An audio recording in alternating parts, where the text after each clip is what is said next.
G'day everybody, how you going today? It is so good to see you and Happy New Year. Wow, here we are in the new year, and what that means is a whole lot more gear, a whole lot more lenses and cameras, a whole lot more images, a whole lot more video, and a whole lot more speculation about what's to come next. Now, I just shot for Federation Square last night because it is New Year's Day for me right now.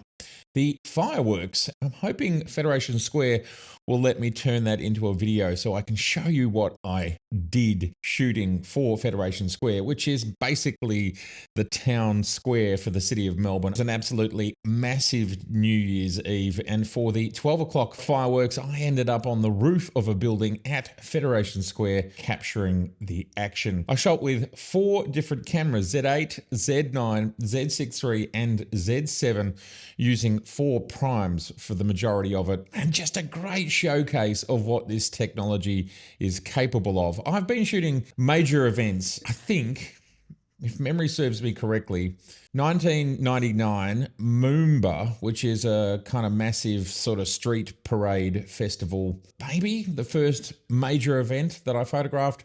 And then I've been shooting enormous concerts and New Year's Eves and all sorts of major events here in Melbourne. And I've just never experienced the technology that we have today, the capacity and the ability to create just gorgeous cinematic images. And now with the level of technology that we have today, we can do this sort of thing on the fly. Now, shooting primes, that's part of it. The whole point of a prime, just in case you didn't know, is a prime is absolutely extraordinary, or it should be, at what it is, which is that one focal length. 50 millimeters, 85 millimeters, 135 millimeters. Today's primes, what's so amazing about them, and this is most definitely for the Z range S primes, is they're extraordinary wide open as well. And this is something that, as I've been photographing these sort of major nighttime events for, well, 25 years, it just wasn't possible, really. I mean, you could shoot them wide open, but you just didn't get the same optical quality, and of course the focus systems and the video systems, just the whole package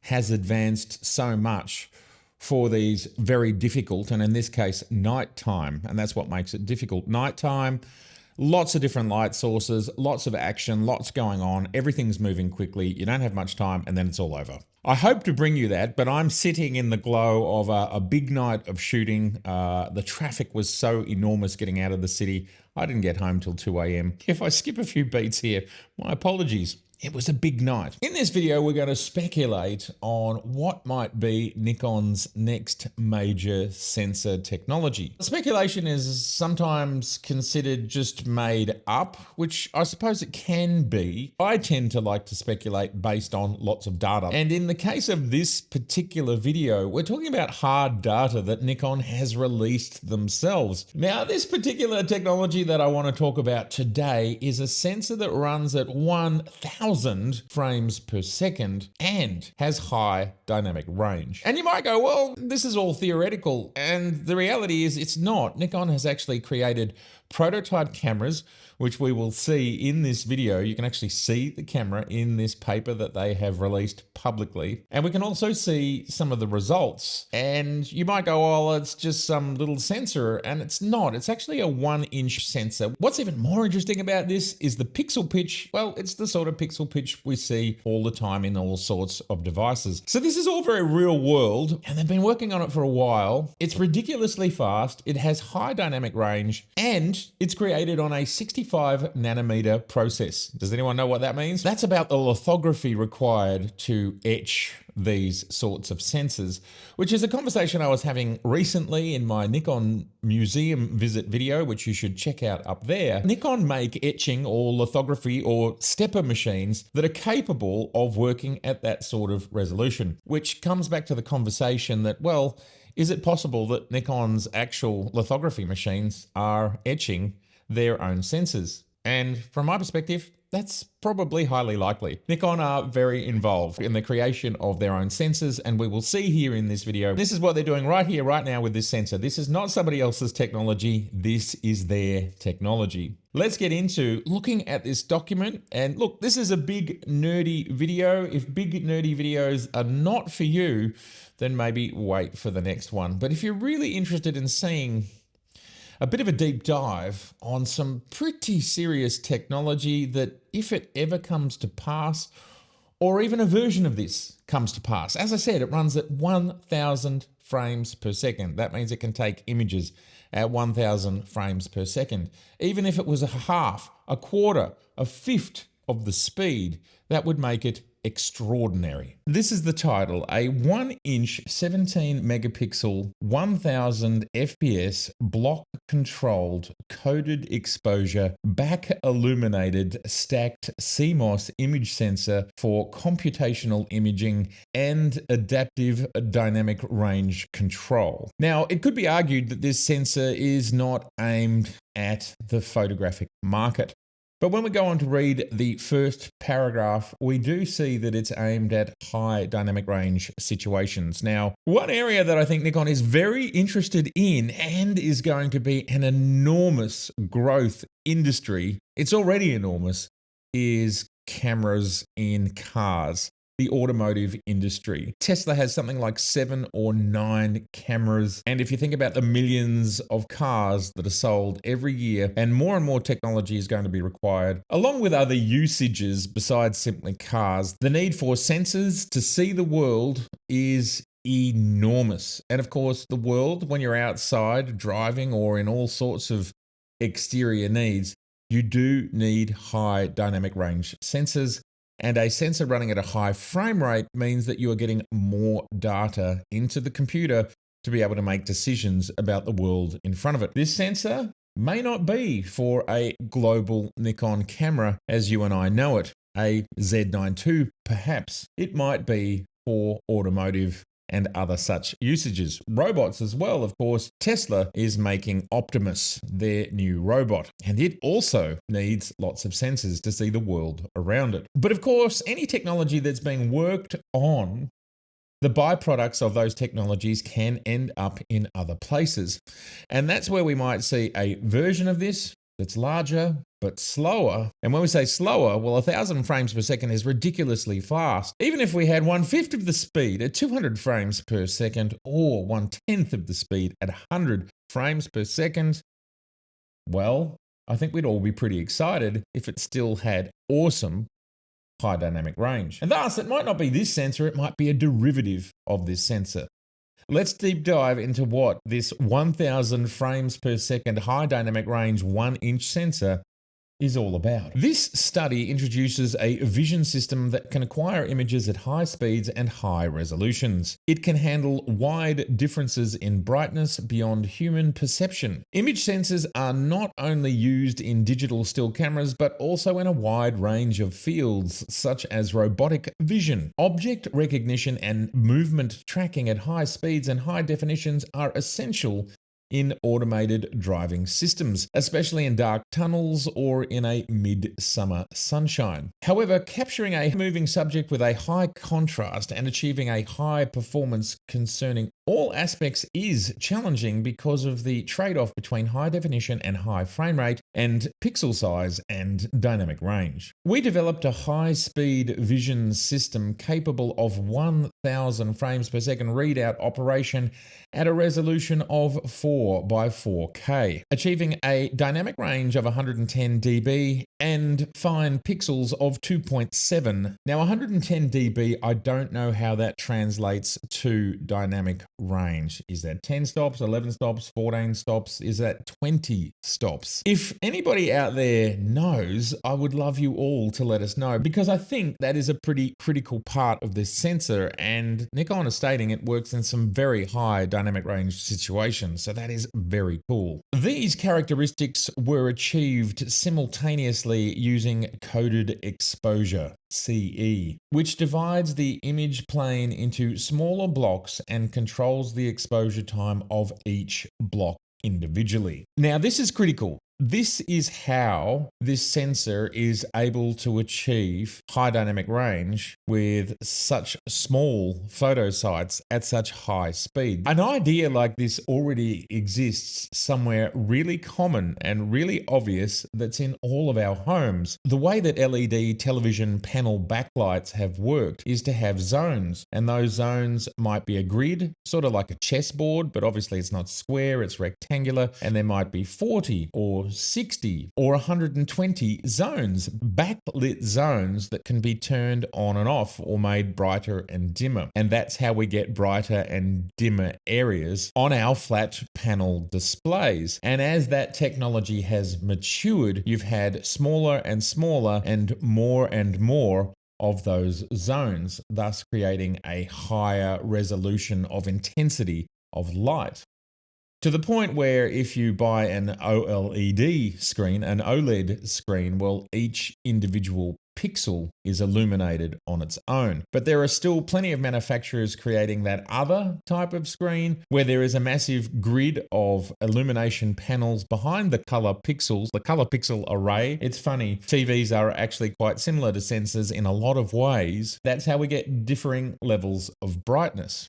This concept appears to be the same. And Nikon has created these individual areas which are very, very small when you consider the pixel density and how many pixels are here. It's a 17 million pixel sensor. And these individual arrays that they can control the exposure with in these tiny, tiny little blocks are only 16 by 16 pixels. This is really interesting technology. In a way, it's like having tens of thousands of little individual 16 by 16 megapixel sensors that are all doing their own thing. This is awesome, and it's capable of doing it, by the look of it, at extraordinarily high frame rates. A high-speed readout was achieved by arranging analog and digital converters in parallel for each block. A high resolution was realized by integrating both circuits and pixels at high density using three-dimensional wafer stacking technology. This system is expected to be applied to computational imaging using CE, in addition to applications that require high dynamic range in which dark and bright areas coexist in a scene. That final part of that sentence where they're talking about high dynamic range, well, obviously we as photographers are always looking for that type of sensor. And the holy grail, the absolute holy grail for everything and the ultimate all-rounder sensor, the ultimate all-rounder camera. And what would that next camera be from Nikon? Well, I think we would all think that is the Z9II. Well, it's a sensor that's very, very fast, which this is, and it's a sensor that has extraordinary dynamic range, which this does, and they have a working prototype. Now we go to point number one, which is the introduction, which straight away talks about photography. Now it says that sensors are not only used for photography, but that means that they are used for photography. Image sensors are not only used for taking photos, but also increasingly expected to serve as intelligent systems with surrounding configurations. So in this opening introduction, Nikon go on to talk about the various other ways they could have achieved a high readout and HDR sensor, talking about the pros and cons and why that they settled on this version. And just to reiterate, this is an immense amount of effort going into the engineering and the potential ways of solving this problem. Look, I'm not a scientist and I don't profess to know exactly how to read this deeply technical document, but we can see here that they are having 1, 2, 3, 4, maybe more attempts or theorized attempts at how do we solve this problem, and then they've come around to this one out of various methods to do it. This is absolutely Nikon doing this. And if there's anybody out there that doesn't think that Nikon are spending an enormous amount of time, energy, intellect, engineering, science, physics, electrical engineering, materials engineering. There's just so many layers to getting a sensor to theoretically work. There's also so many different ways that they can do this. And we can see it here in this paper. I will provide a link so you can, if you're interested, and if you're interested in genuinely knowing how much effort Nikon put into their sensor creating technology, then do yourself a favor, read this document before you think anything differently. There is this statement that Sony make Nikon sensors. Let's just run with that ball just for a second. Maybe Sony bake the cake. They literally get all of Nikon's ideas, all of their technology, and it's put into a cake tin and it's put in an oven. That's what Sony do. They put it in a cake tin, they put it in an oven, and they give it back. And then what do Nikon do? They take that cake and they decorate it with a color array, with glass. They use all of their raw converters, their raw technology, which is clearly different, their color science, all of those things. So they do all of this R&D, all of this engineering, all of this thinking that goes for years and years and years. Then the ingredients are given to Sony, they bake it, and then that baked cake is given back to Nikon, and then they do all sorts of work on top of it after that. That might be the case, but in my mind, that doesn't mean that Sony make Nikon sensors. What it means is they fabricate them. And at the end of the day, if you know anything about how, for example, Apple make their products, Apple don't own the manufacturing. Other companies make their products and they are different companies. For example, for Apple to be able to grow in India, they needed to manufacture some, if not all, of their phones in India. They are being manufactured in another country, not by Apple. Does this mean that Apple aren't in control of what's going on? Does this mean that Apple didn't design it? Does this mean that it's not Apple's technology? No, it's an Apple product. And this situation is no different. And part of why I wanted to show everybody this document is just to see the enormous lengths that are gone to bring us the technology so we can do this right here, right now, in a device, which is what? Something like $2,000 US. Astonishing. And I just wanted to point out that Tim Cook 2 years ago said that they worked with Sony. Then there was a report saying that Apple would take their sensor design in-house, and now we're hearing it might go to Samsung. Things just never remain the same. And I think it's safe to assume whatever is happening with Nikon today may not be happening with Nikon tomorrow. This paper that Nikon have published is going to be literally the tip of the iceberg. The amount of information and science and technology that will have gone into getting this to the point that it's at. Another big point about this is the fact that Nikon is publicly releasing it would say to me that it's probably coming soon in some form, maybe. And of course, I believe recently Nikon did announce a partnership, I think it was with Mitsubishi, in regards to automotive cameras. There you go. The world does not really move in mysterious ways if you join all the pieces of the puzzle together. What is talked about here is the resolution of this chip, which is 4,224 by 4,224 pixels. Then you can take a really technical look at how this chip is built, which is part of section 2, which is the sensor architecture. And you can see here the 16 by 16 pixel architecture, which can be individually exposed, and they are calling them the exposure blocks. And I think that's pretty cool. Written on this diagram is the global control logic. I think I've seen at other times that this has been called a global sensor. It's not specifically called a global sensor in this document, but at this sort of speed, I suspect it's reading globally. Figure 1 shows a conceptual diagram of the image sensor. This 1-inch sensor has 2 layers. The top chip comprises BSI pixels with the 65 nanometer process at the bottom chip, and the bottom chip is used for signal processing. The layers are bonded to each other. The highest density areas consist of 2 contacts per pixel. The top chip has a pixel array of 4,224 by 4,224 at 2.7 pitch, which is divided into a 264 by 264 exposure control blocks, with the basic unit being a 16 by 16 pixel size. As we move into configuration of the experimental system, which is section 3, figure 4, which is an image of the actual camera, shows the system configuration. The system comprises a camera head, camera control unit, and host computer, which is a PC. The camera head has a lens unit and image sensor board.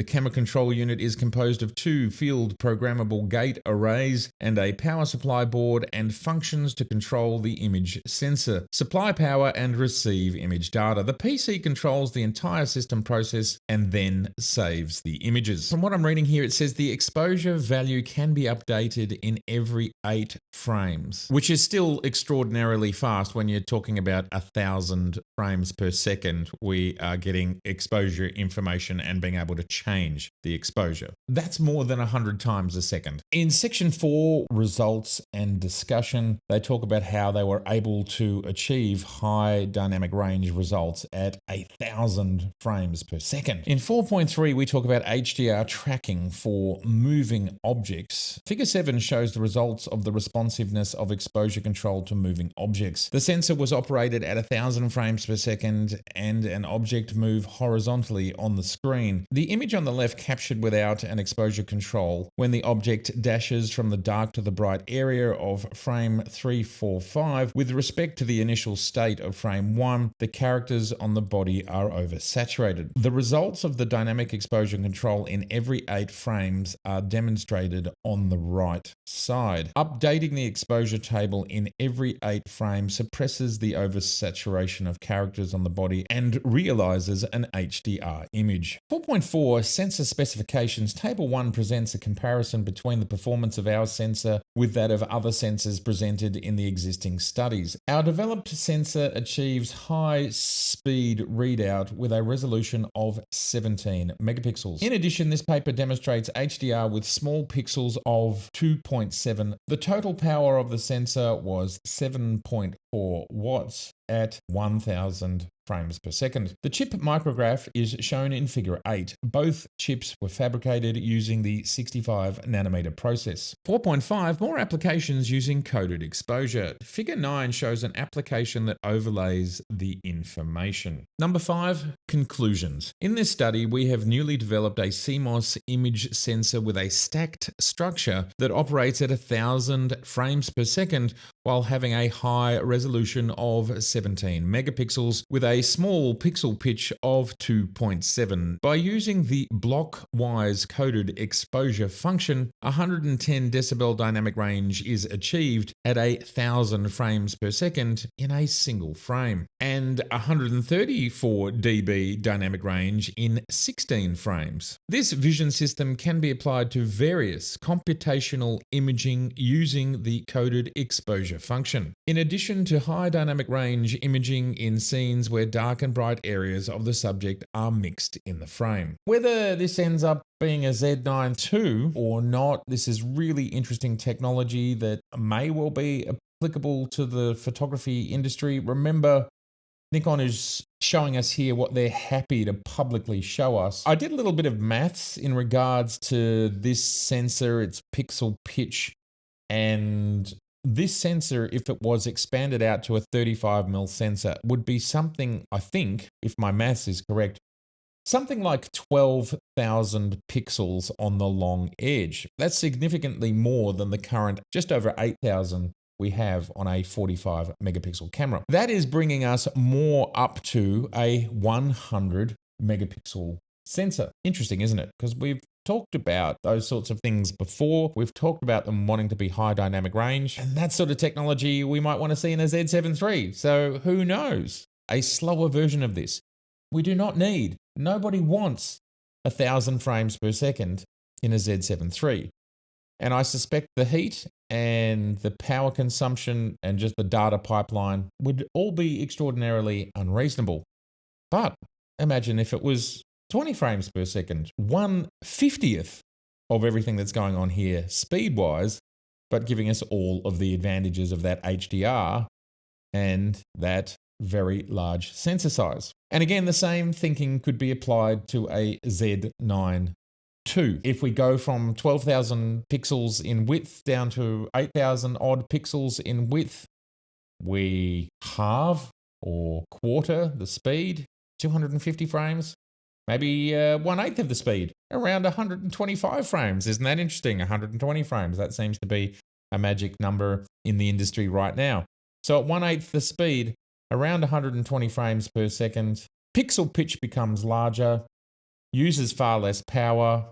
I don't know. This technology to me is very, very interesting. And I wonder what would be required to tweak it to fit, because there are so many layers to this. Just to repeat, power consumption, heat, data pipeline, and of course, finally, what is the cost? We have no idea what the cost of making these prototypes is. I expect it's immense because they've basically hand built this one prototype. So of course, we're not talking that. If we think about the sensor that's in the red Raptor, it's obviously a lot more expensive than the sensor in the Z9 or the A1, A1II, or the A9III. So it might be great to have this sort of technology, but it might be too expensive. The flip side of that is, if you're going to build it for automotive and you want to sell it mass market, then it can't be super expensive. And the thing about creating this sort of sensor is that if you tweak any metric, any part of this, make it a little bit slower, that changes everything. Make the pixel pitch a little bit larger, that changes everything. And to me, this just shows how deeply invested Nikon are in their sensor technology. I had a discussion with someone recently around the Z9 and the Z8 sensor. It's still today, and we're now in the 4th year of its existence, it's still the only sensor of its type. Nobody else is doing this in the 35 mirrorless camera space.